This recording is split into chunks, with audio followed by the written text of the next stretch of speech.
প্রত্যেক মানুষ নিজের জীবনে হীরক তথা হীরে এবং দর্পণ এই দুই দেখেছেন। এই দুই হলো সাদা এবং এরা দুজনেই আলোর প্রতিফলন ঘটায় এবং এরা দুজনেই উজ্জ্বল হয়ে ওঠে। আপনি হয়তো মনে মনে ভাবছেন যে এটা কি ধরনের তুলনা করছি। একটা হীরে তো রত্ন, তার মূল্য দর্পণের থেকে অনেক গুণ বেশি। কিন্তু হীরে থাকাতে দর্পণের মূল্য কিন্তু কোনো অংশে কমে যায় না, তাই না? মানুষ যখন হীরে নিজের হাতে নেয় তখন সবার আগে কি খোঁজে? দর্পণ, যাতে তার মধ্যে দিয়ে দেখে সে বুঝতে পারে যে সেই হীরে আদৌ তার শোভাবর্ধন করছে কিনা, তাকে ভালো দেখাচ্ছে কিনা, প্রসাধনের জন্য সেটা ব্যবহার করা ঠিক হবে কিনা। অর্থাৎ হীরের উপস্থিতিতে দর্পণের গুরুত্ব কম হলো না, দর্পণের কারণে হীরের মূল্য বোঝা গেল। আমাদের জীবনেও ঠিক এরকমই ঘটে।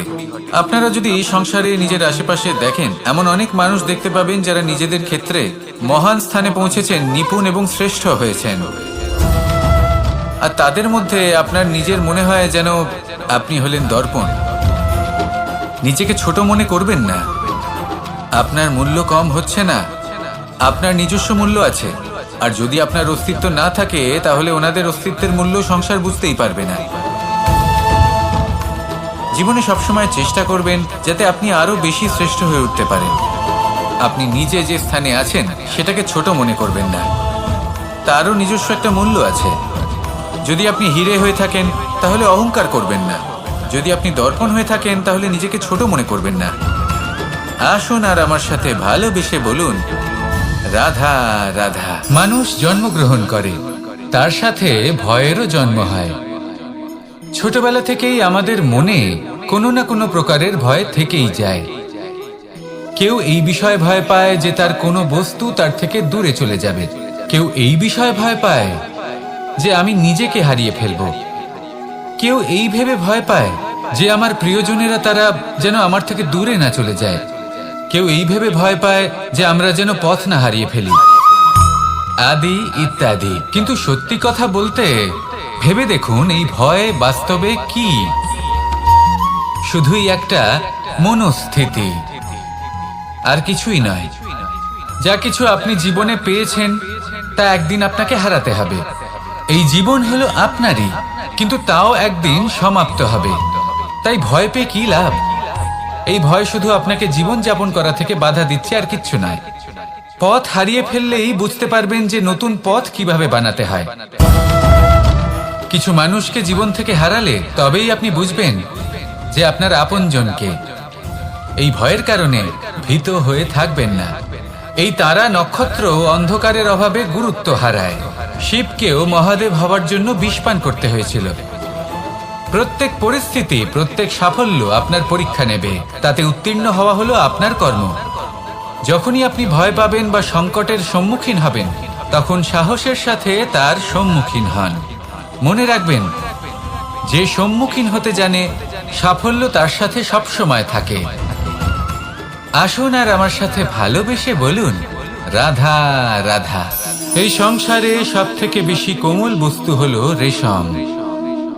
এই রেশম এতটাই কোমল হয় যে এর পুরো একটা থান শুধুমাত্র একটা হাতে ধরা সম্ভব। কখনো ভেবে দেখেছেন এই রেশম কিভাবে হয়? একটি কীট তার লালার দ্বারা উৎপন্ন হয়।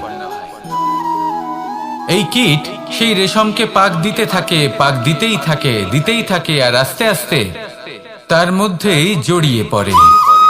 শেষে ওর এই সুন্দর অমূল্য সৃষ্টি রেশমের এই সুতো, তার নির্মাণ কার্য পূর্ণ হয়। কিন্তু তাতেই ও নিজে বন্দী হয়ে যায়। নিজেরই মায়াজালের এই বন্দী গৃহে নিজেই ফেঁসে যায়। এবার এই সুতোকে ব্যবহারযোগ্য করে তোলার জন্য এই কীটগুলিকে এই কবচের সাথেই ফুটন্ত জলে ফেলে দেওয়া হয়। এই সংসারে যদি আমাদের স্বপ্ন এই সংসারের দুঃখ হরণ করার জন্য, এই সংসারে সুখ বিতরণ করার জন্য হয়, তবেই আমাদের প্রগতি সম্ভব। যদি আমাদের এই স্বপ্ন শুধুই আমাদের এবং আমাদের স্বার্থ সিদ্ধির জন্য হয়, তাহলে এই স্বপ্ন আমাদের অন্ধ করে দেবে। আমাদের অন্ধকারের পথে নিয়ে যাবে, আর আমরাও সেই কীটের মতো হয়ে যাব। নিজেদেরই মায়াজালে আমরা নিজেই ফেঁসে যাব, আর শেষে আমরা যদি কিছু লাভ করি তা হবে একাকিত্ব, অন্ধকারময় মৃত্যু। তাই স্বপ্ন অবশ্যই দেখুন, কিন্তু এমনভাবে স্বপ্ন দেখবেন না যে তার এই বন্দিগৃহে আপনি নিজেই ফেঁসে গেলেন। স্বপ্ন দেখুন পরোপকারের, পরমার্থের, সবাইকে উদ্ধারের, অন্ধকারের নয়। তবেই কল্যাণ হবে, আর তবেই হৃদয় প্রসন্ন হয়ে বলবে রাধা রাধা। মানুষ যখন এই সংসারে প্রবেশ করে, অর্থাৎ জন্মগ্রহণ করে, তখন নিশ্চিন্তে থাকে, আনন্দে থাকে। কিন্তু যেইমাত্র তার মধ্যে বোধশক্তি আসে, তখন সে চিন্তা করতে শুরু করে। চিন্তা ভবিষ্যতের, সেই সমস্ত বিষয় নিয়ে চিন্তা করে যা ওর হাতে নেই। তারপর বড় হয়, বিবাহ সম্পন্ন হয়, গৃহস্থ জীবন যাপন করে, তারপর আবার চিন্তায় মগ্ন হয়ে যায়। ভাবে এই যে আমার পরিবার, আমি কি ঠিকমতো তার খেয়াল রাখতে পারছি? কাল যখন আমি এই সংসার থেকে চলে যাব, তখন আমার এই পরিবারের দেখাশোনা কে করবে? শেষ পর্যন্ত এই পরিবার তো আমারই উত্তরদায়িত্ব। যাক, আপনাকে একটা প্রশ্ন করি।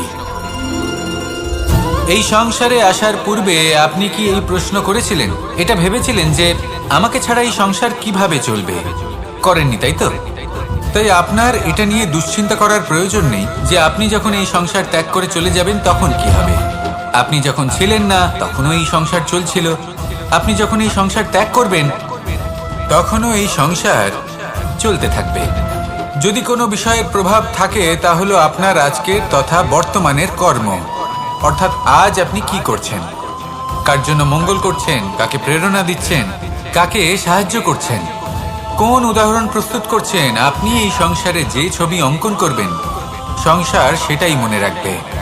তাহলে শুধু সৎকর্ম করুন, মঙ্গল করতে থাকুন, আর আমার সাথে ভালোবেসে বলুন রাধা রাধা। একবার একটা শেয়াল বনে বিচরণ করছিল। ও একটা ছোট্ট শাবক দেখতে পেল। ও ভাবলো আজ একেই আমি খাবার হিসেবে গ্রহণ করব। আশেপাশে দেখলো কেউ দেখছে না, তো কেউ ছিল না, আর সেই শাবকের ওপর আক্রমণ করল, যা হলো একটা ঘোর অপরাধ। বনের নিয়ম অনুসারে আপনি কখনোই শাবকের ওপর আক্রমণ করতে পারেন না। তারপর এই খবরটা যখন রাজা সিংহ জানতে পারলেন, সভার আয়োজন করলেন। কিন্তু সেখানে শেয়াল বলল, আমি তো এরকম কিছু করিনি। কিন্তু যদি আপনি এরকম বলেন, কোনো প্রমাণ দিন, এর কোনো সাক্ষী আছে? তখন রাজা সিংহ পেঁচাকে ডেকে পাঠালেন, যে সেই মুহূর্তে বৃক্ষের শাখার ওপর বসেছিল, সে সব কিছু দেখেছিল। পেঁচা সব সত্যি কথা বলল, আর শেয়ালকে মৃত্যুদণ্ড দেয়া হলো। এবার এই কাহিনী আমি আপনাকে কেন শোনালাম? কারণ মানুষও কখনো কখনো এরকম কর্ম করেন যা শিয়াল করেছে। এটা ভাবেন কেউ দেখছে না, যখন আমি অনুচিত কর্ম করতেই পারি।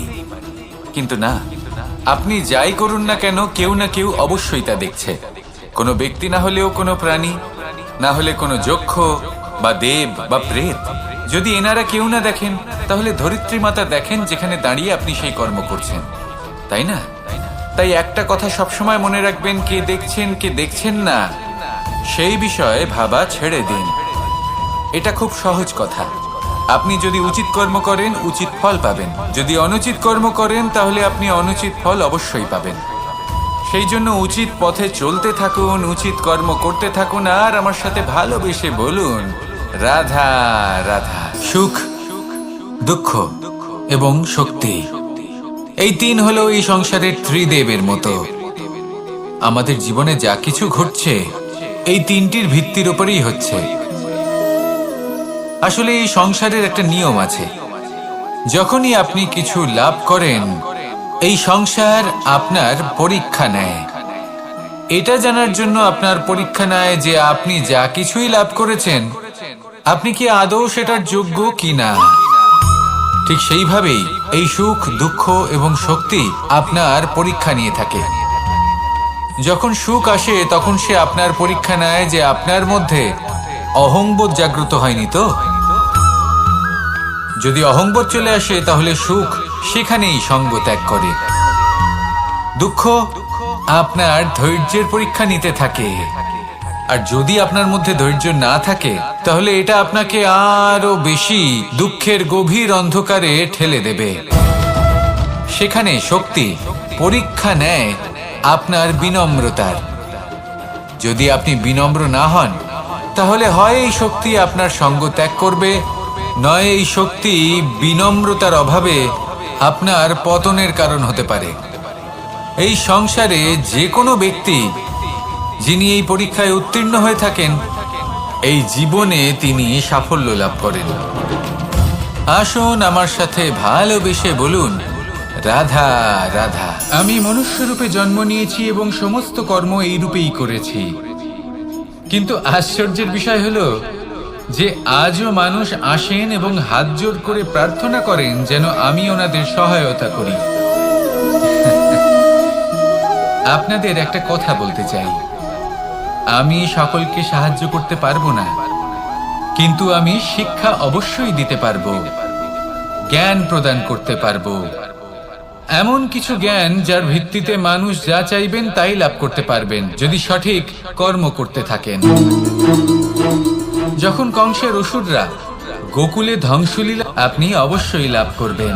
আর এই মন সুপ্রসন্ন হয়ে বলবে, রাধা রাধা। ভোজন এই সংসারে যেই হোক না কেন, কোনো মানুষ হোক, কোনো প্রাণী হোক, কোনো কীট হোক বা কোনো বনস্পতি হোক, প্রত্যেকের জন্য ভোজন অতি আবশ্যক। কারণ ভোজন থেকেই শক্তি পাওয়া যায়, আর সেই শক্তি দিয়েই সংসারের আমাদের জীবনের সমস্ত কার্য করা যায়। এবার এমন এক ধরনের শক্তি হয় যা শীতের ঋতুতে সূর্য থেকে আমরা পেয়ে থাকি, আর আরেক ধরনের উত্তাপ হয় যা দিয়ে ভোজন রান্না করা হয়, সুস্বাদু নানান ধরনের ভোজন। এবার অত্যন্ত গুরুত্বপূর্ণ হলো যে ব্যক্তি সেই ভোজন বানাচ্ছেন তার মানসিক পরিস্থিতি এবং সেই ব্যক্তি যিনি ভোজন গ্রহণ করছেন তার মানসিক অবস্থা। যখনই আপনি ভোজন বানাচ্ছেন তখন ভালোবাসার সাথে কাজটা করুন, ধন্যাত্মক ভাব নিয়ে, সৎ ভাবনার সাথে, কারণ আপনার এই মানসিক স্থিতি শক্তির আকারে সেই খাদ্যের সাথে মিলে মিশে যায়। আর যখনই আপনি ভোজন গ্রহণ করছেন তখন সদ্ভাবনার সাথে, প্রসন্নতার সাথে গ্রহণ করুন, ধন্যাত্মক ভাব নিয়ে। যদি আপনি প্রসন্নতার সাথে রান্না করেন, প্রসন্নতার সাথে খাদ্য গ্রহণ করেন, তাহলে আপনি প্রসন্নই থাকবেন, আর মন সুপ্রসন্ন হয়েই বলবে, রাধা রাধা। দীপাবলি আমাদের সবথেকে বড় উৎসব। শ্রীরাম রাবণকে পরাস্ত করে 14 বছরের বনবাস কাটিয়ে আবার অযোধ্যায় ফিরে এলেন অমাবস্যার রাত্রে। অযোধ্যায় সবাই খুব প্রসন্ন ছিলেন, খুবই উৎসাহিত ছিলেন। অযোধ্যায় সহস্র প্রদীপ প্রজ্বলিত করা হয়েছিল এই উৎসবে।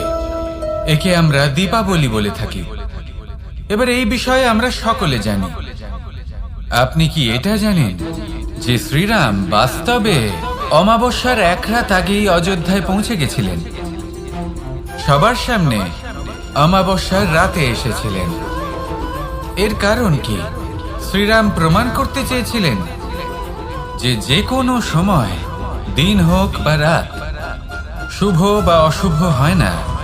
শুভ অশুভ কিছু থাকলে তা হলো মানুষের চিন্তা, তার ভাবনা, তার নির্বাচন আর তার কর্ম। নিজেই দেখে নিন। আরে তাহলে নিজের পরিবারের সাথে দীপাবলি পালন করুন। আপনাদের শুভেচ্ছা জানাই। আসুন আর আমার সাথে ভালোবেসে বলুন, রাধা রাধা। এই শুকনো পাতাটিকে দেখুন, নিষ্প্রাণ হয়ে পড়েছে। কোনো একটা সময় এই পাতাটি একটা গাছের ডালে ছিল। সেই গাছ ওর লালন পালন করত।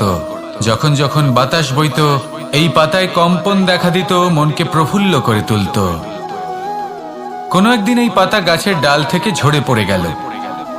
নিঃসন্দেহে ও নিজের স্বাধীনতা পেল, কিন্তু আস্তে আস্তে শুকিয়ে গেল, নিষ্প্রাণ হয়ে গেল। দেখুন, আমি এই কথা বলছি না যে স্বাধীনতা অনুচিত, কখনোই না। কিন্তু যে কোনো পরিস্থিতিতে স্বাধীন হতে চাওয়া এটা নিশ্চিতরূপে অনুচিত। আমরা যদি আমাদের জীবনে পরিবারের গুরুত্ব ভেবে দেখি, তাহলে এই পরিবারে যতই মতভেদ থাকুক না কেন, যতই মনোমালিন্য থাকুক না কেন, যতই বিবাদ থাকুক না কেন, এই সব মিটিয়ে নেওয়া অত্যন্ত প্রয়োজনীয়। সেই সবকিছু সমাপ্ত করা অত্যন্ত প্রয়োজনীয়। কখনো এই পরিবারকে ভাঙতে দেবেন না, কখনো এই পরিবার থেকে দূরে চলে যাবেন না।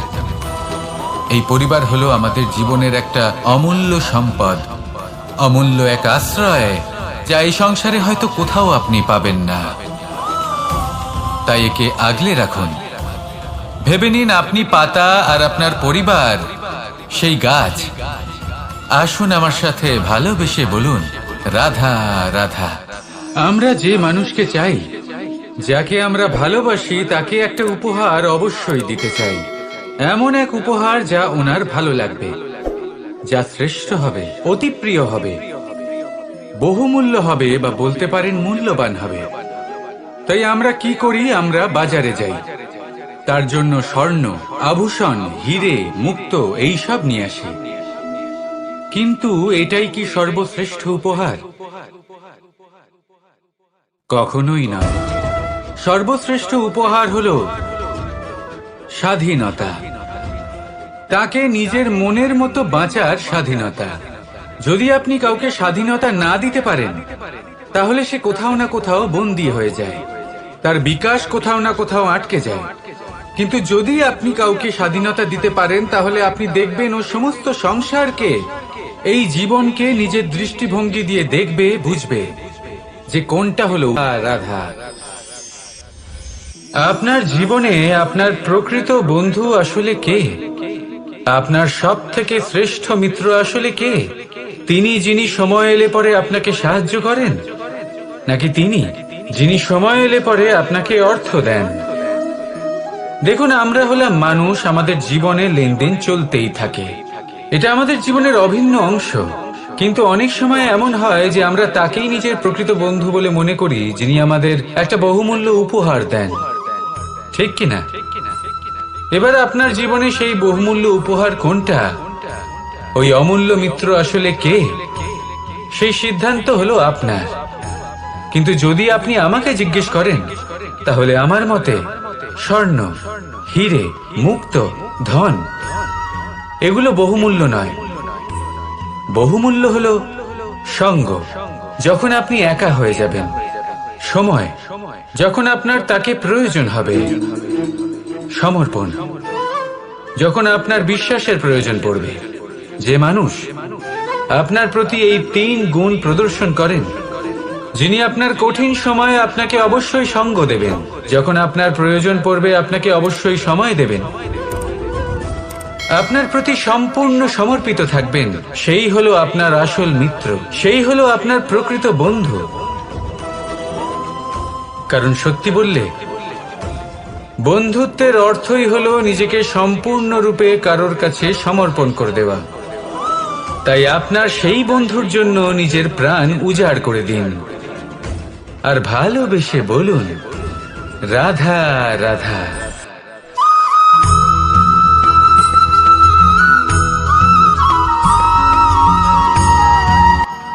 আজ আমি আপনাকে এমন এক গল্প শোনাবো, যা আমার নন্দ বাবা আমাকে শুনিয়েছিলেন যখন আমি ছোট ছিলাম।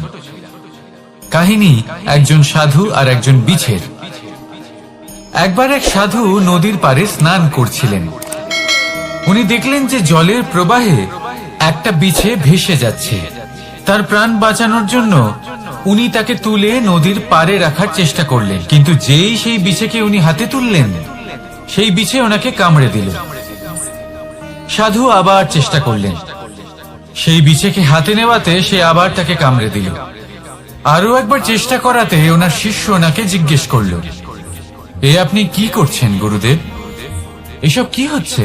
আপনি তারই প্রাণ বাঁচানোর চেষ্টা করছেন যে আপনাকে কামড়ে দিচ্ছে। গুরুদেব উত্তর দিলেন, যে ও বিছে হয়েই নিজের কর্ম করছে, নিজের প্রবৃত্তি, নিজের ব্যবহার বদলাচ্ছে না, তাহলে আমি সাধু হয়ে তা কেন বদলাবো? এর তাৎপর্য হলো সরল, যে সংসারে কিছু মানুষ আছেন যারা হয়তো খারাপ, দুষ্ট প্রকৃতির, আর হয়তো তারা কখনোই বদলাবেন না, কখনোই কোনো পরিবর্তন আসবে না। কিন্তু তার মানে এই নয় যে আমরা আমাদের কর্ম করা ছেড়ে দিই, আমরা আমাদের প্রচেষ্টা ছেড়ে দেব। আগে না, আমাদের তো করতেই হবে, কারণ ইতিহাস সাক্ষী আছে যে এই চেষ্টা এই সংসারের ধারাকেও বদলে দিতে পারে। তাহলে আপনিও আসুন আর আমার সাথে ভালোবেসে বলুন, রাধা রাধা। মানুষ জীবনে সবসময় শিখরে পৌঁছতে চায়, অনেক উঁচুতে উঠতে চায়, আর তার জন্য তারা কি না করে, পরিকল্পনা করে, ষড়যন্ত্র করে, প্রার্থনা করতে থাকে, আবার কারোর কাছে সাহায্যও চায়। কিন্তু এত কিছু করা সত্ত্বেও অনেক সময় মানুষ শিখরে পৌঁছতে পারে না। যদি পৌঁছেও যায় তাও খুব তাড়াতাড়ি নিচে নেমে আসে। এর কারণ কি? একটা উদাহরণ দিয়ে বোঝানো যাক।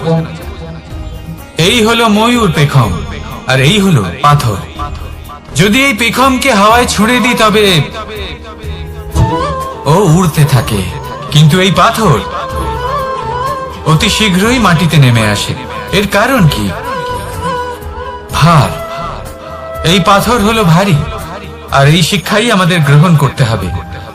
ঠিক এইভাবেই যদি আমাদের মন দ্বন্দ্ব আর অহংকার দ্বারা পরিপূর্ণ হয়ে থাকে, তাহলে তা কখনোই শিখরে পৌঁছবে না। পৌঁছে গেলেও খুব শীঘ্রই মাটিতে নেমে আসবে। তাই এই মনকে হালকা করতে শিখুন, অহংকারকে, এই হিংসাকে ত্যাগ করুন। তারপর উঁচুতে উড়ে তো দেখুন কত উঁচুতে উঠতে পারবেন আপনি। আসুন আমার সাথে ভালোবেসে বলুন, রাধা রাধা। মানুষ এক অত্যন্ত বিচিত্র প্রাণী। পরিকল্পনা করে, ষড়যন্ত্র করে, প্রচেষ্টা করে, কাউকে পরাজিত করার চেষ্টাও করে। সাপকে একটা দড়ি মনে করে হাতে চেপে ধরার চেষ্টা করে, কিন্তু একটা কথা বুঝতেই পারে না, সময়ের এই সাপ এটা হাতে চেপে ধরাই যায় না। আর আপনি যা করবেন তা আবার ফিরে আসবে আপনারই সামনে। দেখুন, এতে কিছুই যায় আসে না যে আপনি কুম্ভকারের পুত্র নাকি কৃষ্ণের পুত্র। যদি আপনি অনুচিত কর্ম করেন তাহলে আপনার সাথেও অনুচিতই হবে। অশুভ কর্ম করলে আপনার সাথেও অশুভই হবে। কুরু বংশ অত্যন্ত মহান বংশ ছিল। এই কুরু বংশ কি হলো তার সাথে? একটা গোটা বংশ বয়ে গেল, কারণ ওনাদের উদ্দেশ্য অশুভ ছিল। অন্যদিকে 5 জন বনবাসী পাণ্ডব মহাভারত বিজয়ী হলেন, কারণ তাদের উদ্দেশ্য শুভ ছিল। তাই মনে রাখবেন, শুভ অগ্নি প্রজ্বলিত করবেন, শুভ তাপ সঞ্চার হবে। অশুভ অগ্নি প্রজ্বলিত করবেন, নরকেই জ্বলতে হবে। তাহলে আসুন আর আমার সাথে ভালোবেসে বলুন, রাধা রাধা। মানুষ জীবনে সবসময় সুখ পেতে চান, কিন্তু এই সুখ এটা আসলে কি? এই সুখের আসল রূপ কি? আমি বলি, সুখের আসলে 2টি রূপ হয়, বাহ্যিক সুখ, আত্মিক সুখ। আর এটা ঠিক তেমনই হয় যেরকম আমাদের শরীরের সাথে জড়িত ছায়া আর আমাদের শরীরের মধ্যে বসবাসকারী আত্মার। যদি ছায়ার কথা ভেবে দেখেন তাহলে বুঝতে পারবেন, আমাদের শোবার সময় ভোরবেলা এই ছায়া অনেক বড় হয়ে যায়। যখন এই সূর্য মাথার উপরে চলে আসে, তার তাপ বেড়ে যায়, তখন এই ছায়া ছোট হয়ে যায়। আর যেই অন্ধকার নেমে আসে, এই ছায়া আপনার সঙ্গ ত্যাগ করে। এরকমই হয় বাহ্যিক সুখ। আর এবার কথা বলি আমাদের শরীরের মধ্যে বসবাসকারী এই আত্মা। এই আত্মা কখনো আমাদের সঙ্গ ত্যাগ করে না, সব সময় আমাদের সাথে জড়িয়ে থাকে। এরকমই হয় আত্মিক সুখ, যা সব সময় আমাদের সাথে থাকে। আত্মিক সুখ কারোর সেবা করে, আত্মিক সুখ কাউকে সাহায্য করে, আত্মিক সুখ প্রেম বোধে, যা কখনো আমাদের সঙ্গ ত্যাগ করে না। সেখানে বাহ্যিক সুখ, যতক্ষণ আপনি সম্পন্ন কিছু মানুষ এবং সুবিধার সাথে আছে, এই বাহ্যিক সুখ আপনার সাথে থাকবে। সম্পন্নতা চলে গেলে, মানুষজন চলে গেলে, সুখ সুবিধা চলে গেলে, বাহ্যিক সুখও চলে যায়। তাহলে এই আত্মিক সুখ খুঁজে নিন এবং সেই সুখের সাথেই বলুন রাধা রাধা। আপনি কখনো কোনো সাধারণ পাখি দেখেছেন? যেমন বাবুই। সে কি করে? সে কোনো গাছের ডালে নিজের বাসা বানায়। এবার সেইখানে বাসা বানানো সহজ ব্যাপার, কারণ সামগ্রী আশেপাশেই পাওয়া যায়। কিন্তু সমস্যা হলো আক্রমণ। কোনো সাপ বা অন্য কোনো পশু ওর বাসাতে ওর সন্তানদের উপর না আক্রমণ করে বসে, এই ভয়ে তার সব সময় থাকে। আর এটা সব থেকে কঠিন ব্যাপার এদের জন্য, নিজের বাসায় নিজের সন্তানদের সুরক্ষা। আর বাজ পাখি, যদি আমরা বাজের কথা বলি তাহলে তারা কি করে? বাজ পাখি কোনো উঁচু পাহাড়ের শিখরে কোনো পাথরের খাঁজে নিজের বাসা তৈরি করে। এবার ওখানে বাসা বানানো একেবারেই সহজ ব্যাপার নয়, কারণ সামগ্রী আশেপাশে পাওয়া যায় না, দূর থেকে নিয়ে আসতে হয়। কিন্তু সেইখানে আক্রমণের ভয়ও কখনোই থাকে না। এইভাবে উচিত রূপে ও নিজের বাসা রক্ষা করতে পারে, নিজের সন্তানদের রক্ষা করতে পারে। এর সারমর্ম হলো এটাই, যদি সমস্যা বড় হয় তাহলে সমাধানও উচ্চমানের হওয়া উচিত। একটা বাজ পাখির মতো ভাবা আরম্ভ করে দিন। জীবনে যে কোনো সমস্যা ছোট মনে হবে। রাধা রাধা। জীবনে এমন কিছু কাজ রয়েছে যা আপনাকে একাই করতে হয়, আর এমন কিছু কাজ রয়েছে যা আপনাকে একসাথে মিলে করতে হয়, একজোট হয়ে, সঙ্গবদ্ধ হয়ে। এবার সঙ্গবদ্ধ বলতে কি বোঝাতে চাইছি?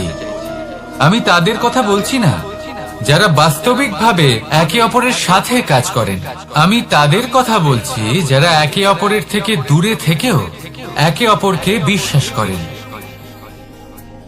আমি আগেও বলেছিলাম, সমস্ত বিশ্বের আশা বিশ্বাসেই বসবাস করে, তাই না? তাই যেখানে সমস্ত বিশ্ব আছে, সমস্ত সংসার আছে, সেইখানেই বিশ্বাস রয়েছে। তাই আপনার আশেপাশে এমন দল সঙ্গবদ্ধ করুন যাদের আপনার উপর বিশ্বাস আছে আর যাদেরকে আপনি বিশ্বাস করতে পারেন। তাহলে আসুন আর আমার সাথে ভালোবেসে বলুন রাধা রাধা। আমরা যে মানুষকে চাই, যাকে আমরা ভালোবাসি, তাকে একটা উপহার অবশ্যই দিতে চাই। এমন এক উপহার যা ওনার ভালো লাগবে, যা শ্রেষ্ঠ হবে, অতি প্রিয় হবে, বহুমূল্য হবে, বা বলতে পারেন মূল্যবান হবে। তাই আমরা কি করি? আমরা বাজারে যাই, তার জন্য স্বর্ণ, আভূষণ, হিরে, মুক্ত এইসব নিয়ে আসি। কিন্তু এটাই কি সর্বশ্রেষ্ঠ উপহার? কখনোই না। সর্বশ্রেষ্ঠ উপহার হলো স্বাধীনতা, তাকে নিজের মনের মতো বাঁচার স্বাধীনতা। যদি আপনি কাউকে স্বাধীনতা না দিতে পারেন, তাহলে সে কোথাও না কোথাও বন্দী হয়ে যায়, তার বিকাশ কোথাও না কোথাও আটকে যায়। কিন্তু যদি আপনি কাউকে স্বাধীনতা দিতে পারেন, তাহলে আপনি দেখবেন ও সমস্ত সংসারকে, এই জীবনকে নিজের দৃষ্টিভঙ্গি দিয়ে দেখবে, বুঝবে যে কোনটা হলো উচিত আর কোনটা হলো অনুচিত। আর এটাই হলো সর্বশ্রেষ্ঠ। আর এবার যদি কাউকে স্বাধীনতার মাধ্যমে এত বড় একটা শক্তি দিতে পারেন, তাহলে আপনি আমাকে বলুন এর থেকে বড় উপহার আর কি হতে পারে? আসুন আর আমার সাথে ভালোবেসে বলুন রাধা রাধা। কর্ম, ধর্ম আর কর্তব্য, এই তিনটি একে অপরের সাথে জড়িত। আর অনেক সময় এই তিনটি পালন করতে করতে আমাদের সেই ব্যক্তির সামনে গিয়ে দাঁড়াতে হয়, তার বিরুদ্ধেই যেতে হয়, যাকে আমরা সব থেকে বেশি ভালোবাসি। কিন্তু সেইখানে এই যুদ্ধ কোনো ব্যক্তিগত যুদ্ধ থাকে না, এ হলো কর্ম, ধর্ম আর কর্তব্যের যুদ্ধ। এটা সরল নয়, অত্যন্ত কঠিন হয় তার সম্মুখীন হওয়া যাকে আমরা সব থেকে বেশি সম্মান করি। কিন্তু আমাদের তো আমাদের ধর্মের পথে চলতেই হবে, কারণ আমরা কর্মবদ্ধ, কর্তব্যবদ্ধ, আর এটাই করা উচিত।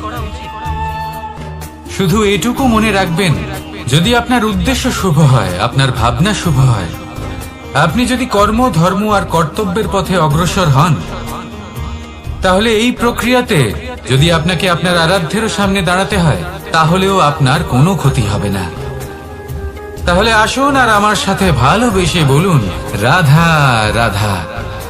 প্রেম এই সংসারে এসেছিল এই সংসারকে প্রেমের শিক্ষা দেওয়ার জন্য, এই জীবনের সুখের অনুভূতি আসলে কি তা শেখানোর জন্য।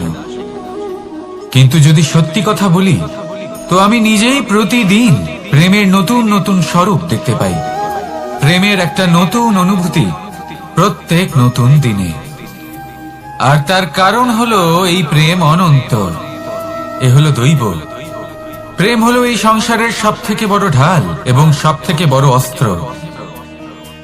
এই প্রেম ছাড়া না কোনো ন্যায় হয় আর না কোনো শাস্ত্র, না জীবন আছে আর না অন্ত। এবার যদি এই প্রেম মনের মধ্যে বাস করতে শুরু করে, তাহলে কখনো কোনো সমস্যাই হবে না। আর যদি হয়েও থাকে, তাহলে তা স্থায়ী হবে না। এই প্রেম কি না করতে পারে? এই প্রেম সমস্ত সমস্যা মিটিয়ে ফেলতে পারে। আপনার মনের মধ্যে অহংকারকেও বিনাশ করে দিতে পারে। আপনাকে সাক্ষাৎ ঈশ্বরের সাথে দেখা করাতে পারে। তাই প্রেমের দ্বারা প্রয়াস করতে থাকুন।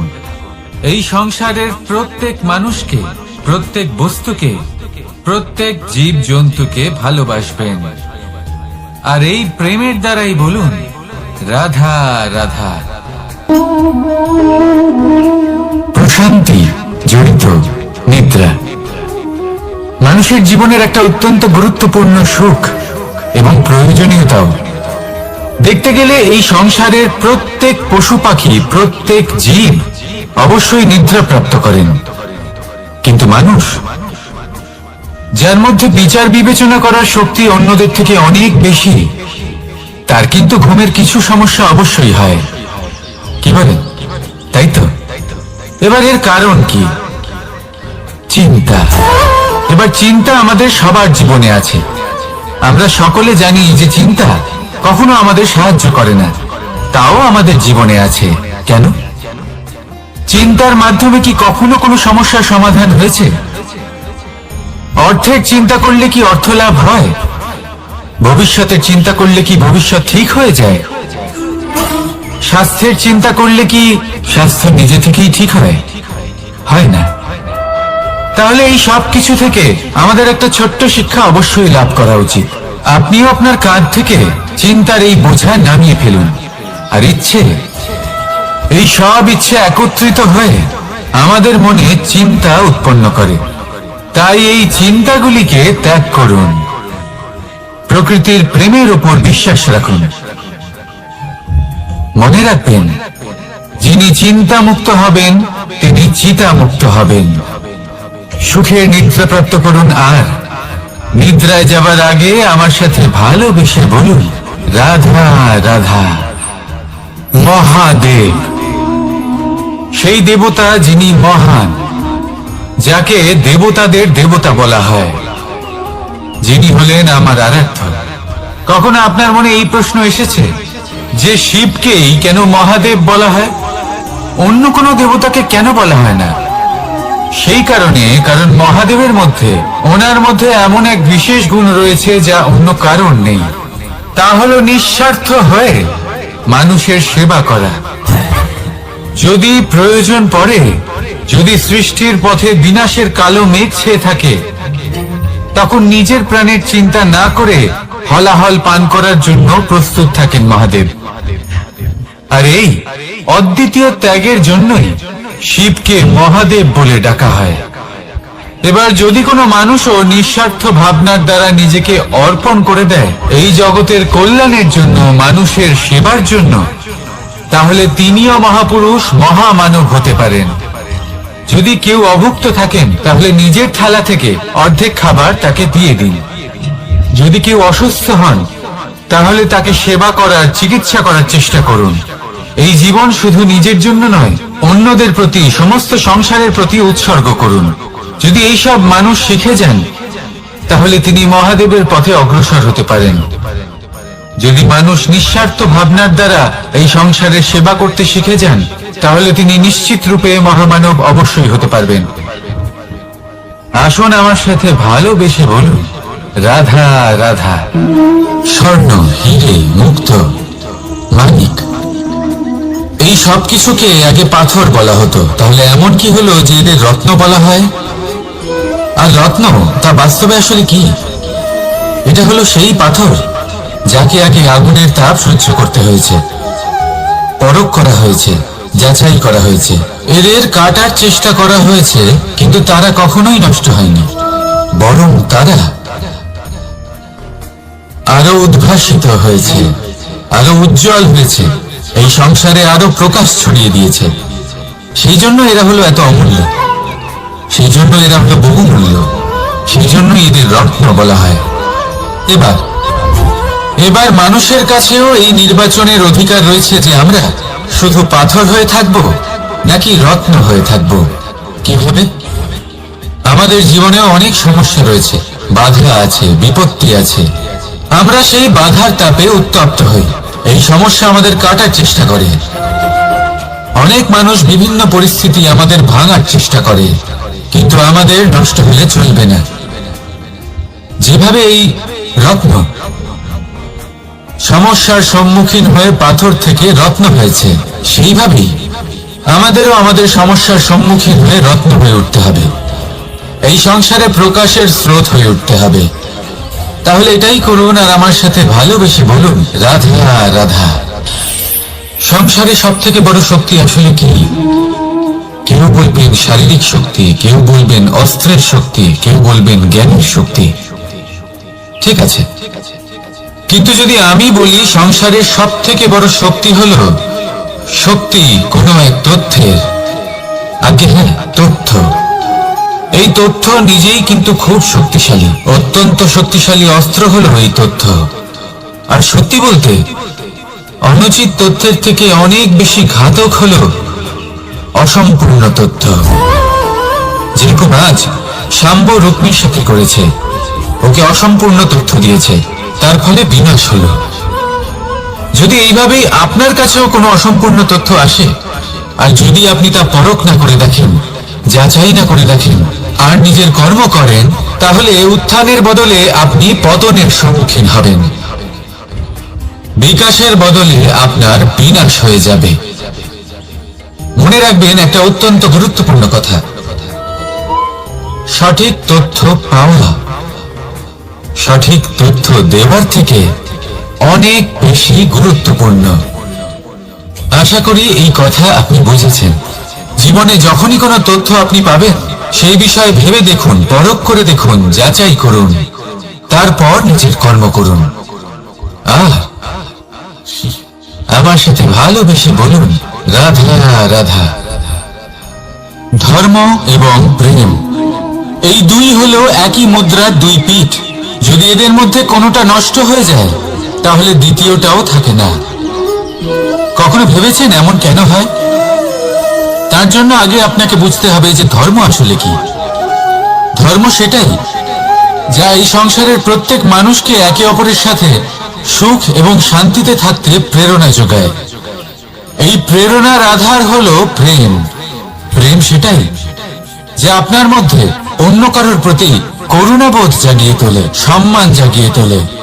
এবার যদি প্রেম চলে যায়, তাহলে সবার আগে বিনাশ হবে সম্মান আর করুণাবোধের। এবার যেখানে না প্রেম রয়েছে, না সম্মান রয়েছে, না করুণা রয়েছে, সেখানে ধর্ম কিভাবে বাস করবে? অশুভ ইচ্ছে জাগ্রত হয়ে ওঠে, ক্রোধ জাগ্রত হয়ে ওঠে, অহংকার জাগ্রত হয়ে ওঠে, আর তারপর আরম্ভ হয় অধর্মের। তাই যা যা ভাবনা আপনার অন্তরে প্রবেশ করছে, করতে দিন, কিন্তু যাই হোক না কেন, এই প্রেমকে নিজের থেকে দূরে যেতে দেবেন না। এই প্রেমকে চিরকাল নিজের কাছে রাখুন, নিজের হৃদয়। আর এই প্রেম ভাব নিয়ে বলুন, রাধা রাধা। মানুষের জীবনে উন্নতি লাভ করার জন্য তিনটি স্তম্ভের প্রয়োজন হয়। প্রথম স্তম্ভ শিক্ষা। এই শিক্ষা আমাদের জ্ঞান প্রদান করে। দ্বিতীয় স্তম্ভ ব্যবসা, যার দ্বারা আমরা ধন উপার্জন করি। তৃতীয় স্তম্ভ হলো আমাদের ঈশ্বর, আমাদের ইষ্ট। এনার সাথে যদি আমরা জুড়ে থাকতে পারি, তাহলে এমন একটা মানসিক বল আপনি লাভ করবেন যেটা এই সংসারে আর কোথাও পাওয়া সম্ভব না। কিন্তু কিন্তু মানুষ অনেক সময় জীবনে এই তিনটি স্তম্ভ লাভ করা সত্ত্বেও সামনে অগ্রসর হতে পারেন না। তখনও জীবনে কঠিন পরিস্থিতি আসতেই থাকে। এমনটা ঠিক কেন হয়?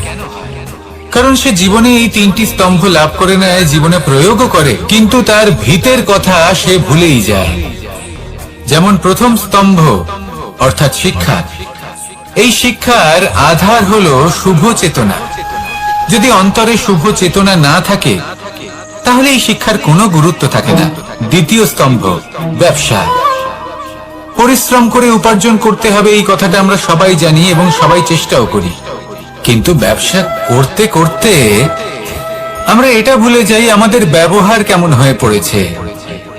এই ব্যবহার যদি শুভ হয় তাহলে আমাদের উপার্জন আস্তে আস্তে একটা স্থির জায়গায় এসে পৌঁছবে। এবং তৃতীয় স্তম্ভ আমাদের ভগবান। যদি ওনার স্মরণে আপনি যেতে চান তাহলে তার পূর্বে নিজের মা বাবাকে সেবা করুন, তাদের যত্ন করুন, তাদেরকে ভালোবাসুন, কারণ ওনারাই হলেন এই সংসারে আপনার সবথেকে বড় ইষ্ট। তাহলে তিন স্তম্ভের সাথে সাথে তাদের আধারকেও নিজের জীবনে প্রাধান্য দিন। কোনো সমস্যা আসবে না, জীবনে একের পর এক উন্নতি করবেন এবং এই মন প্রসন্ন হয়ে বলবে রাধা রাধা। সুখ, দুঃখ এবং শক্তি, এই তিন হলো এই সংসারের ত্রিদেবের মতো। আমাদের জীবনে যা কিছু ঘটছে এই তিনটির ভিত্তির উপরেই হচ্ছে। আসলে এই সংসারের একটা নিয়ম আছে, যখনই আপনি কিছু লাভ করেন এই সংসার আপনার পরীক্ষা নেয়। এটা জানার জন্য আপনার পরীক্ষা নেয় যে আপনি যা কিছুই লাভ করেছেন আপনি কি আদৌ সেটার যোগ্য কিনা। ঠিক সেইভাবেই এই সুখ, দুঃখ এবং শক্তি আপনার পরীক্ষা নিয়ে থাকে। যখন সুখ আসে তখন সে আপনার পরীক্ষা নেয় যে আপনার মধ্যে অহংবোধ জাগ্রত হয়নি তো। যদি অহংবোধ চলে আসে তাহলে সুখ সেখানেই সঙ্গ ত্যাগ করে। দুঃখ আপনার ধৈর্যের পরীক্ষা নিতে থাকে, আর যদি আপনার মধ্যে ধৈর্য না থাকে তাহলে এটা আপনাকে আরো বেশি দুঃখের গভীর অন্ধকারে ঠেলে দেবে। সেখানে শক্তি পরীক্ষা নেয় আপনার বিনম্রতার। যদি আপনি বিনম্র না হন তাহলে হয় এই শক্তি আপনার সঙ্গ ত্যাগ করবে, নয় এই শক্তি বিনম্রতার অভাবে আপনার পতনের কারণ হতে পারে। এই সংসারে যে কোনো ব্যক্তি যিনি এই পরীক্ষায় উত্তীর্ণ হয়ে থাকেন এই জীবনে তিনি সাফল্য লাভ করেন। আসুন আমার সাথে ভালোবেসে বলুন রাধা রাধা। ভয়ের সাথে আমরা সবাই পরিচিত, কষ্ট আমরা সবাই পেয়েছি। কখনো কখনো আমরা অসুস্থ হয়ে পড়ি, আর এমন সময় হলে মাতার মমতা, কখনো বাবার স্নেহ, কখনো বন্ধুদের পাশে থাকার অনুভূতি আমাদের রোগ নিরাময়ে সাহায্য করে। কখনো যদি আমরা নিরাশ হয়ে পড়ি তখন যদি আমাদের কোনো আপনজন আমাদের দুটো ভালো কথা বলে তখন আমাদের মনোবল বেড়ে যায়। ঠিক তেমন সংসারের এই রঙ্গমঞ্চে যদি আপনি পীড়িত অনুভব করেন কিছু শুভ কথা আলোচনা করুন, কিছু স্তুতি গান করুন, কিছু মুহূর্তের জন্য হলেও নিজের ইষ্টদেবের কথা স্মরণ করুন আর প্রার্থনা করুন। সাহস বাড়বে, শক্তিও বৃদ্ধি পাবে এবং সামনে এগিয়ে চলার পথও দেখতে পাবেন। তখন এই মন প্রসন্ন হয়ে বলবে রাধা রাধা। এই সংসারে কখনো কোনো ব্যক্তিকে তার বাইরের পোশাক দেখে বিচার করার চেষ্টা করবেন না, এটা খুব বড় ভুল করবেন। যেমন আমরা জীবনে অনেক সময় এমন করি, ধরুন কোথাও একটা গাছ দেখলাম, খুব বিশাল আকারের একটা গাছ যেটা মাটির থেকে অনেক উঁচুতে পৌঁছে গেছে, যার বিশাল শাখা আছে। সেগুলো দেখে আমরা ভাবি যে এই গাছে হয়তো কত সুস্বাদু ফল আছে, আমরা সেই গাছের পরিচর্যা করতে থাকি। আবার অন্যদিকে হলো একটি তৃণ যেটা মাটি থেকে কিছুটা উঁচুতে পৌঁছেছে, কিন্তু সেই তৃণর নিচে, মাটির নিচে অত্যন্ত সুস্বাদু ফল বা সবজি জন্ম নেয়, যা আমাদের স্বাস্থ্যের পক্ষে অত্যন্ত উপকারী। সেই জন্য কখনো আবরণ দেখে কাউকে বিচার করতে চেষ্টা করবেন না, তার বদলে এটা বোঝার চেষ্টা করুন যে আপনার সামনে যে ব্যক্তি আছে বা বস্তু আছে তার বিশেষত্ব কি। যদি এই বিশেষত্ব বোঝার ক্ষমতা আপনি অর্জন করেন, যদি এই শিল্প আপনি নিজের ভেতরে জাগ্রত করেন, তাহলে এই সংসারে বিশেষত্ব কি সেটা আপনি জানতে পারবেন। আর এই সমস্ত খেলা দৃষ্টি থেকে নয়, দৃষ্টিভঙ্গি থেকে জন্ম নেয়। দৃষ্টিভঙ্গি সবসময় শুভ রাখুন আর আমার সাথে ভালোবেসে বলুন, রাধা রাধা। লোকে বলে মানুষ নিজের ভবিষ্যৎ জন্ম থেকেই লিখিয়ে আনে, অর্থাৎ এখানে এই কপালে। ভাগ্য দেবতা আমাদের সমস্ত উত্থান, সমস্ত পতনের হিসেব সবটা লিখে দেন। কিন্তু কপালে কেন, পায়ে নয় কেন? যদি পায়ে লেখা হয় তাহলে আমরা পড়তে পারবো, যদি কপালে লেখা হয় আমরা ছাড়া বাকি সবাই পড়তে পারবে। এবারে আমাদের কপাল এখানে তাই প্রতিফলিত হয় যা আমাদের মস্তিষ্কে আছে, আর মস্তিষ্কে থাকে আমাদের ভাবনা।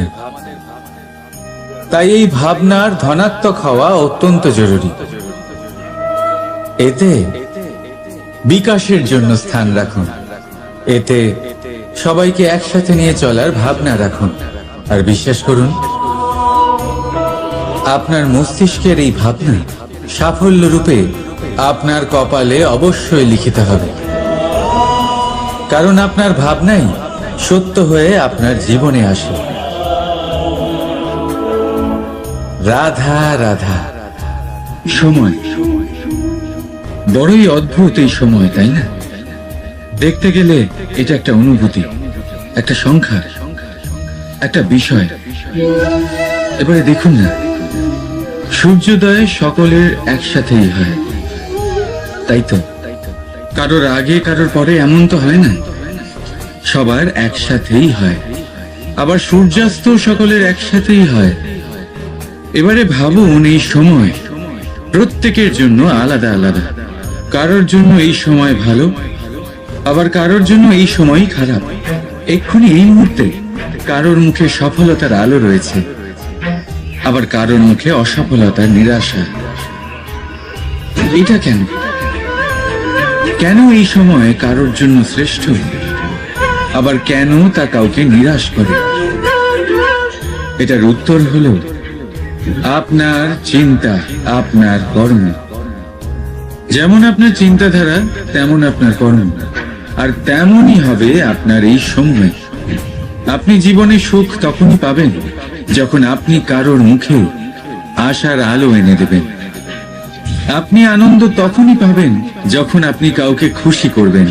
হ্যাঁ, এটা ঠিক যে কাউকে খুশি করা সবসময় আপনার হাতে নেই, কিন্তু আপনার হাতে এটা অবশ্যই আছে যে আপনি কাউকে দুঃখ না দেন, কাউকে নিরাশ না করেন। আর কোনো ব্যক্তিকে দুঃখ না দেওয়ার এই চেষ্টাও আপনার কর্মই বটে। আর এই শুভ কর্মের ফল আপনাকে প্রকৃতি অবশ্যই দেবে। তাই মনে রাখবেন, ভালো সময় তারই আসে যে কখনো কারোর খারাপ চায় না। রাধা রাধা।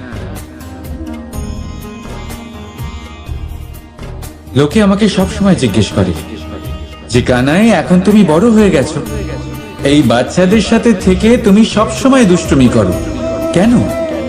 তুমি বড় হয়ে গেছো, বড়দের মতো থাকো। বেশিরভাগ লোকে এটা বুঝতে পারে না, ভাবে উনি তো ভগবান, ভগবানের মতো গম্ভীর নয় কেন? এবারে আমি কি করে বোঝাবো সবাইকে যে আমার ভগবান হওয়ার পিছনে যে সবচেয়ে বড় রহস্য, তা হলো এই বাচ্চারাই। আমার শক্তি কোথা থেকে আসে?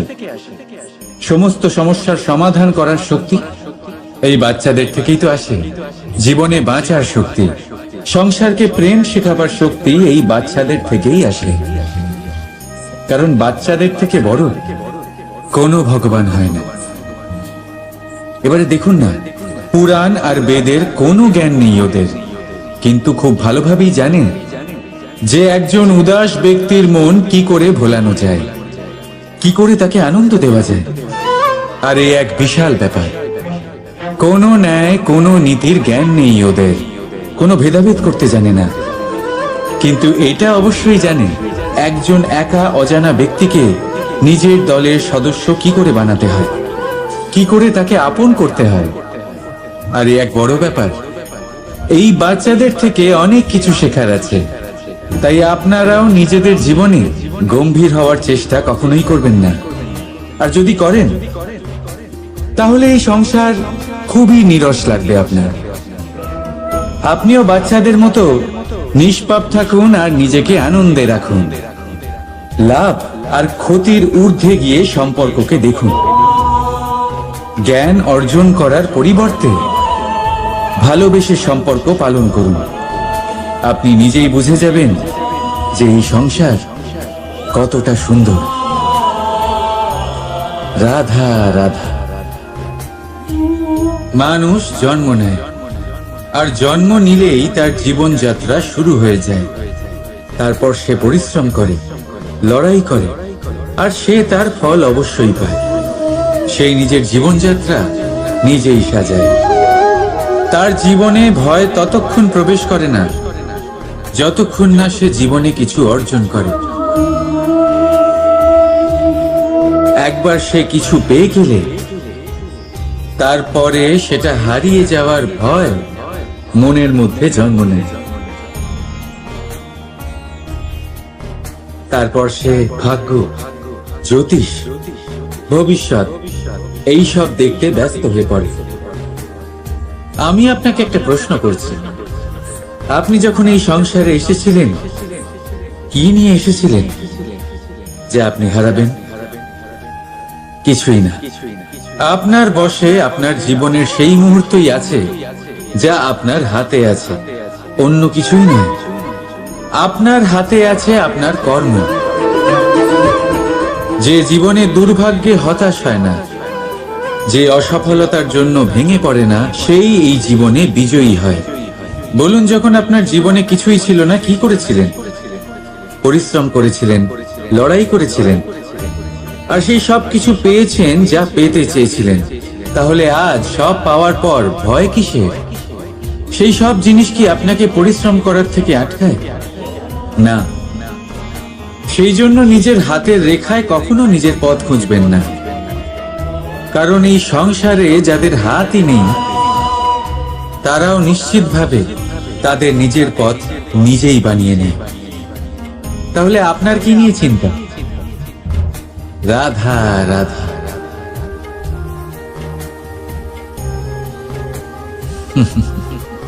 সময়, এই সময় না কোনো ব্যক্তি, না জীব, না বস্তু, তাও সময় জীবিত থাকে। এই সময়ে না জল, না অগ্নি, আর না বায়ু, কিন্তু তাও আমাদের জীবনের আধার। এই সময় দেখতে গেলে মানুষ এই সময়ের হাতের খেলনা। কখনো আমাদের সময় ভালো হয়, আবার কখনো খারাপ। কেউ সময় আসার প্রতীক্ষা করে, আবার কেউ সময় যাওয়ার প্রতীক্ষা করে, কিন্তু এই সময় কারোর হাতে ধরা দেয় না। এই সময় যা কেউ দেখতে পায় না, এটা সবাইকে সবকিছু দেখিয়ে যায়। দেখিয়ে যায় যে আপনকে আর পরকে, আমাদের শুভাকাঙ্ক্ষীকে আর ক্ষতিকে চায়, আমাদের মিত্রকে আর আমাদের শত্রুকে। এই সময় আপনাকে দেখায় যে আপনি কতটা শক্তিশালী, সেই সময় আপনাকে দেখিয়ে যাবে আপনি কতটা দুর্বল। এই সময় সব কিছু দেখিয়ে যায়। তাই এই সময় যা এতটা শক্তিশালী, তা আমরা নষ্ট কেন করি? ভেবে দেখুন। এবারে উঠুন আর এই সময়ের সম্পূর্ণ ব্যবহার করুন।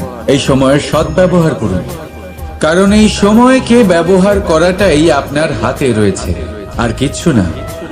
আর এই সময় একবার বয়ে গেলে তখন যাই করুন না কেন কখনো ফেরত আসবে না।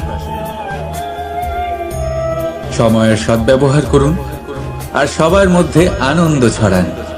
আর আসুন আমার সাথে ভালোবেসে বলুন, রাধা রাধা। আমরা সবাই জীবনে সফল হতে চাই, তাই না? প্রত্যেকের জীবনে ব্যক্তিগত একটা লক্ষ্য আছে, আর প্রত্যেকের জীবনে তাদের লক্ষ্যে পৌঁছানোর আলাদা আলাদা যাত্রা আছে। এবার এই যাত্রায় অগ্রসর হওয়ার জন্য পথের দরকার। পথ, এই পথ, এটা অত্যন্ত গুরুত্বপূর্ণ, আর মানুষ এটাই বুঝে উঠতে পারেন না। অধিকাংশ মানুষ তাদের গোটা জীবন কাটিয়ে দেন এই পথ খুঁজতে গিয়ে, আর অধিকাংশ মানুষ জীবন কাটিয়ে দেন তাদের এই পথ বদলাতে গিয়ে।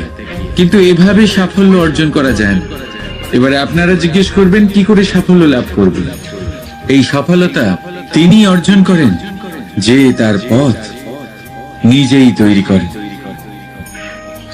দেখুন, যত শক্তি আর যত সময় আপনি পথ খুঁজতে আর বদলাতে গিয়ে নষ্ট করবেন, তার থেকে কম সময় এবং শক্তির দ্বারা আপনি নিজের পথ নিজেই বানাতে পারবেন, নিজের লক্ষ্যে পৌঁছতে পারবেন। সেই জন্য বারবার আপনার পথ বদলাবেন না, খোঁজাখুঁজি করবেন না। নিজের এই যাত্রায় নিজের পথ নিজেই তৈরি করুন, আর যত তাড়াতাড়ি সম্ভব নিজের লক্ষ্যে পৌঁছে যান। রাধা রাধা। আপনি ওই কথাটা নিশ্চয়ই শুনেছেন, যখন ভগবান একটা দরজা বন্ধ করেন তখন অন্যদিকে অনেক দরজা খুলে দেন।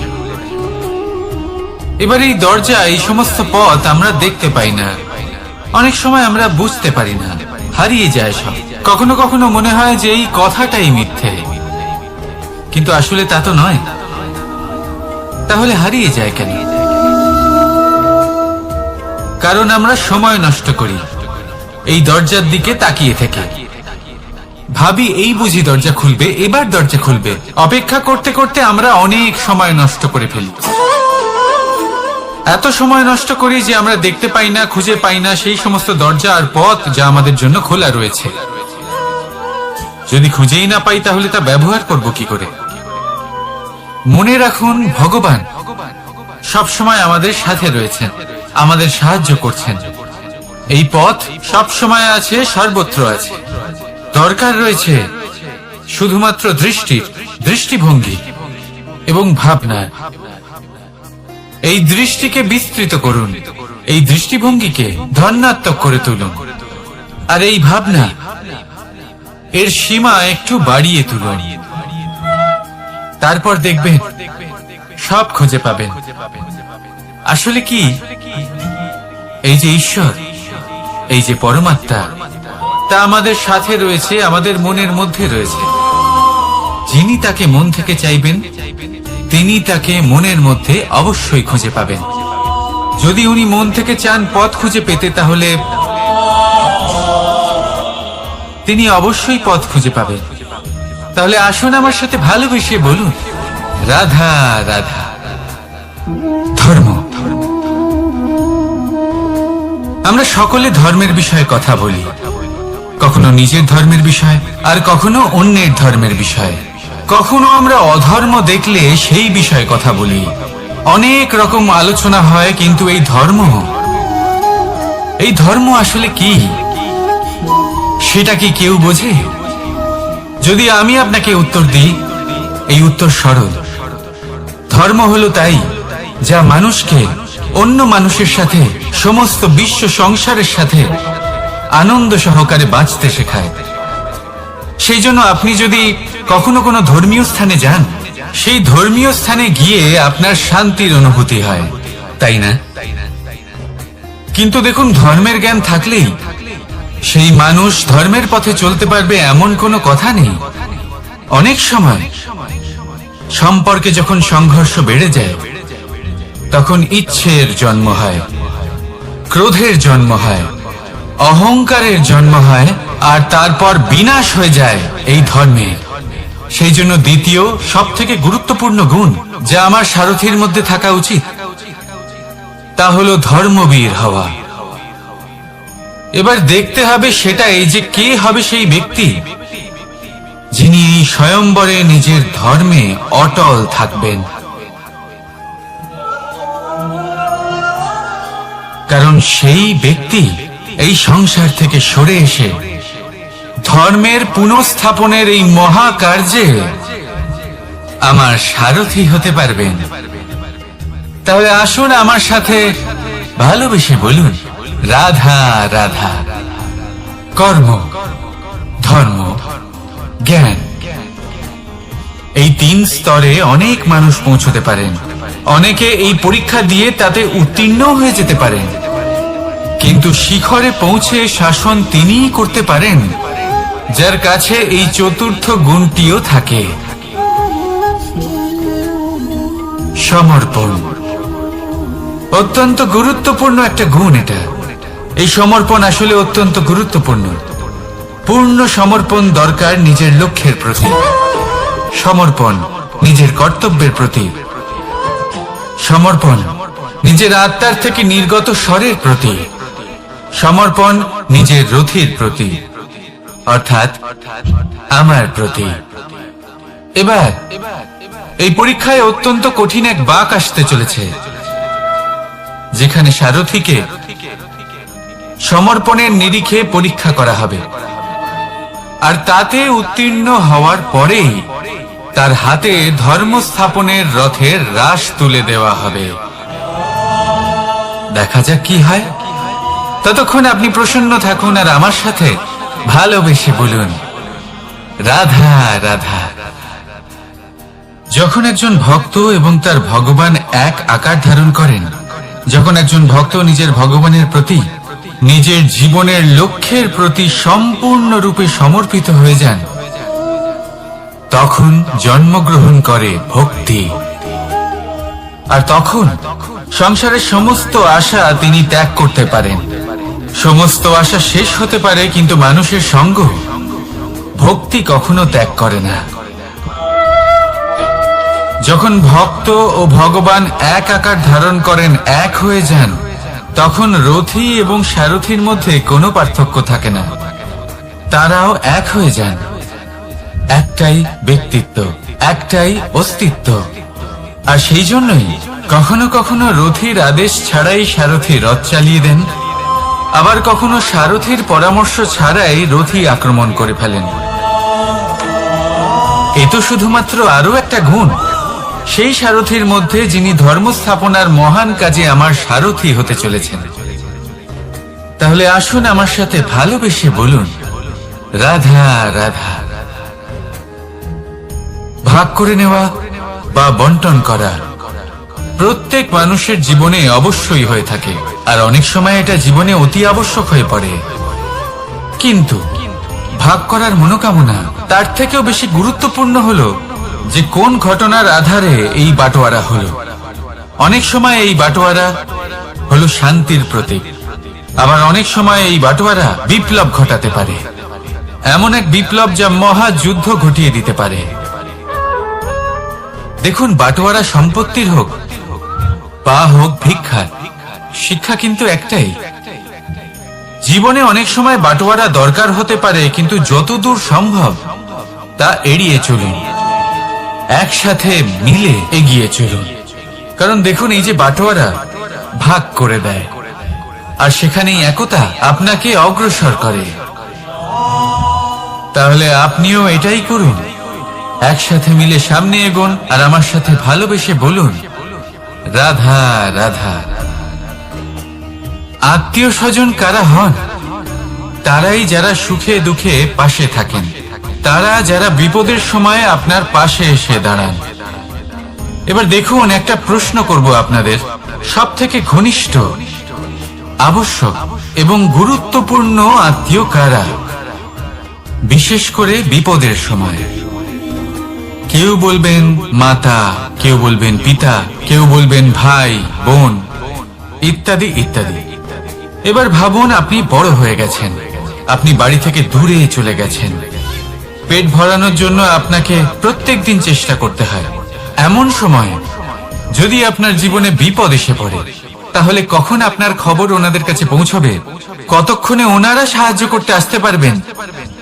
এরকম এক সময় সব থেকে গুরুত্বপূর্ণ আত্মীয় হন আপনার প্রতিবেশী, কারণ তারাই সেই মুহূর্তে আপনার সব থেকে কাছে।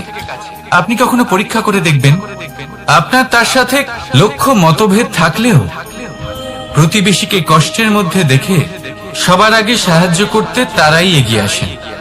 তাই প্রতিবেশীর সাথে সম্পর্ক ভালো রাখুন, শুধুমাত্র স্বার্থের জন্য নয়। এটা হলো শান্তিরও আধার। যদি এই সম্পর্ক ভালো থাকে তাহলে না কথায় কথায় বিবাদ হবে, না মতান্তর। আর এই সুখী সম্পর্কের ছায়ায় মন প্রসন্ন হয়ে বলবে, রাধা রাধা। কখনো ভেবে দেখেছেন মানুষকেই এই সংসারে সর্বশ্রেষ্ঠ প্রাণী কেন বলা হয়? অন্য কোনো প্রাণীকে কেন নয়? শুধু কি এই জন্যই আমরা চিন্তা করতে পারি, আমাদের কাছে তীক্ষ্ণ বুদ্ধি রয়েছে, কোনো কিছু আবিষ্কার করতে পারি, সেই কারণেই? তা তো অন্য কোনো প্রাণীর কাছেও থাকতে পারে। এমন কিছু পশুও রয়েছে যাদের কাছে তীক্ষ্ণ বুদ্ধি আছে। তাহলে মানুষ কেন? কারণ মানুষের কাছে এমন কিছু রয়েছে যা অন্য প্রাণীর কাছে নেই। মানবতা। মানবতা যা সর্বপ্রথম এগিয়ে যেতে চাইলেও যদি পথে কেউ ধাক্কা খেয়ে পড়ে যায় তাকে আগলে রাখতেও জানে। মনে রাখবেন, আপনার সব থেকে বড় পরিচয় আপনার নাম, আপনার সম্পত্তি বা আপনার ধর্ম নয়। আপনার সব থেকে বড় পরিচয় হল আপনার মানবতা। তাহলে সময় এলে পরে নিজের মানবতার পরিচয় দিন। অন্য মানুষকে সাহায্য করুন, অন্য প্রাণীকে সাহায্য করুন। একা একা পথ চলা হলো পশুদের প্রবৃত্তি। মানুষ হলেন তিনি যিনি অন্যের জন্য প্রাণও দিতে পারেন। মানুষ হলেন তিনি যিনি অন্য মানুষের প্রাণ বাঁচান। সেই মানবতাকে জাগিয়ে তুলুন আর এই জীবন বাঁচতে শুরু করুন। আর হ্যাঁ, আমার সাথে ভালোবেসে বলুন, রাধা রাধা। এই সংসারে মাতা পিতা তার সন্তানকে সব থেকে বড় উপহার কি দিতে পারে? বৈভব, সুযোগ সুবিধা, বাড়ি, নাকি আশেপাশের পরিবেশ? এই সংসারে মাতা পিতা তার সন্তানকে সব থেকে বড় উপহার শিক্ষা দিতে পারেন, কিন্তু তার জন্য সময়ের প্রয়োজন হয়। এবার এই সময় অত্যন্ত অদ্ভুত। সময়ের ধারণা সবার রয়েছে। কখনো কখনো কিছু কঠিন সময় বরদানের মতো আমাদের সম্মুখে আসে। এরকম কোন সমস্যার কথা যদি আমি বলি, যেমন যুদ্ধ, মহামারী, মহা অসুখ, এরকম সময় আমাদের কাছে যথেষ্ট সময় থাকে। এই সময় আমরা চিন্তা করি, ভয়ভীত হই, কে জানে কত সম্পত্তির ক্ষয়ক্ষতি হবে। এবার এই সময় কিভাবে কাটিয়ে ওঠা যায়? অশুভ চিন্তা তার মনের মধ্যে বাসা বাঁধে। সে বুঝতে পারে না সে কি করবে। আমি বলবো, চিন্তা ত্যাগ করুন, এই ভয়কে ত্যাগ করুন। আর মনে রাখুন একটা গুরুত্বপূর্ণ কথা, যে ঈশ্বর আপনাকে বরদান দিয়েছেন যাতে আপনি নিজের কর্তব্য পূর্ণ করতে পারেন। কর্তব্য, নিজের পরিবারকে সময় দেওয়া, নিজের সন্তানকে শিক্ষা দেওয়া। তাদের সাথে বসুন, কথাবার্তা বলুন, আলোচনা করুন। কিছু কথা তারা বলবে, কিছু আপনি বলবেন, কিছু আপনি শিখবেন, কিছু তারা শিখবে। তাদের সাথে খেলা করুন, তাদের সাথে পূর্বপুরুষের গল্প করুন। এইসব করলে তাতে না শুধু তাদের ভবিষ্যৎ উজ্জ্বল হবে, বরং আপনিও সন্তুষ্টি পাবেন। ভয়ভীত হবেন না। আজ বর্তমানে আপনি কি করতে পারেন যাতে আপনার বর্তমান সঠিক হবে এবং ভবিষ্যৎ উজ্জ্বল হবে, তাতে একাগ্র হন। সব কিছু শুভ হবে। রাধা রাধা। দাদা আমাকে সব সময় জিজ্ঞাসা করেন যে, কানাই, তোমার এই মুখের হাসি, তোমার মুখে সব সময় কেন থাকে, কিভাবে থাকে? সামনে শত্রুপক্ষকে দেখেও ধৈর্য হারাও না। কেউ তোমার নিন্দে করলেও তার সাথে ঝগড়া করো না। কেউ তোমার বিষয় খারাপ ভাবলেও তাকে ঘৃণা করো না। কিভাবে আর কেন করো? আপনার মনেও নিশ্চয়ই এই প্রশ্ন আসে। এবারে বলি, এর উত্তর অত্যন্ত সরল। কখনো দেখেছেন গরু আর তার বাচ্চাকে কিভাবে সে তার মায়ের দুগ্ধ পান করে? সুখে থাকে, কারণ ও জানে যে ওর মা এই দুগ্ধরূপী অমৃত ওকে খাওয়াতেই থাকবে। ও জানে যে এই সময় শুধু ওর জন্য, যাতে ও নিজের মায়ের এই দুগ্ধরূপী প্রসাদ গ্রহণ করতে পারে, আর সেই জন্য ও সুখে থাকে। সেইভাবেই এই জীবন হলো ভালোবাসা। এতই ছোট হলো এই জীবন যে ভালোবাসার জন্য কম পড়ে যায়। ঘৃণা করে কেন সময় নষ্ট করব? আমি এটাই করি, আপনিও এটাই করুন। ভালোবাসুন, সবার মধ্যে ভালোবাসা ছড়ান, আর এই ভালোবাসার সাথেই বলুন রাধা রাধা। পরীক্ষা এমন একটা শব্দ যেটা শুনে সংসারের বেশিরভাগ মানুষই ভয়ভীত হয়ে পড়েন। কারণটা কি? অসফলতার ভয়। পরীক্ষা এই শব্দের যদি আমি অন্য দিকটা দেখাই, তার তাৎপর্য এই নয় যে আপনার দুর্বলতা সবার সামনে তুলে ধরবে। এটা তো হলো সেই যুক্তি যা আপনার বল, সাহস, শক্তিগুলি সবার সম্মুখে তুলে ধরবে। আগে হ্যাঁ, এটাই হলো সেই যুক্তি। আপনি নিজেই কখনো দেখবেন পরীক্ষার সময় আপনার অন্তরের অনেক গুণ বাইরে বেরিয়ে আসে। এমন কোন শক্তির উদ্ভব হয় যার বিষয়ে আপনি নিজেও জানতেন না, ঠিক কিনা? তাই এই পরীক্ষাকে কখনো ভয় পাবেন না। বিশ্বাসের সাথে নির্ভীক হয়ে এটার সম্মুখীন হন। দিনের শেষে এই পরীক্ষা শুধুই আপনাকে উজ্জ্বল করবে, আপনাকে আরো শ্রেষ্ঠ করে তুলবে। তাহলে আসুন আমার সাথে ভালোবেসে বলুন রাধা রাধা। ভগবান আর ভুল, এই দুই একই অক্ষর দিয়ে শুরু হয়। শুধু তাই নয়, এদের দুজনের রাশিও সমান। এবারে আপনারা বলবেন যে ভগবান, ভুল, এদের মধ্যে কিভাবে মিল থাকতে পারে? অনেক বড় মিল আছে। না শুধু এ এক অক্ষর দিয়ে শুরু হয়, বরং এদের বিজয় মন্ত্রটাও এক। ভগবানকে মানুন, তাকে বিশ্বাস করুন, তাকে স্বীকার করুন। এটা করলে মনের দৃষ্টি থেকে ভগবানকে দেখা যায়, আর উনি আপনাকে সমৃদ্ধ করে তোলেন। ভুলের সাথেও এটাই ঘটে। নিজের ভুল স্বয়ং মেনে নিলে, স্বীকার করে নিলে সব কিছুই স্পষ্টভাবে দেখতে পাবেন। যেদিন থেকে আপনি নিজের ভুল মেনে নিতে শিখবেন, সেদিন থেকে সেই ভুল শোধরানোর প্রক্রিয়াও শুরু হয়ে যাবে। আপনি বুঝে যাবেন নিজের ভুল কিভাবে শোধরাতে হয়। তাই মনে রাখবেন, নিজেকে শ্রেষ্ঠ করে তোলার জন্য নিজের ভুল স্বীকার করা অত্যন্ত প্রয়োজনীয়। এই জীবনে শান্তি আনার জন্য ঈশ্বরকে মেনে নেওয়া অত্যন্ত প্রয়োজনীয়। সবসময় নিজের গুণ এবং নিজের দোষ মনে রাখবেন। আজীবন সুখী থাকবেন। রাধা রাধা।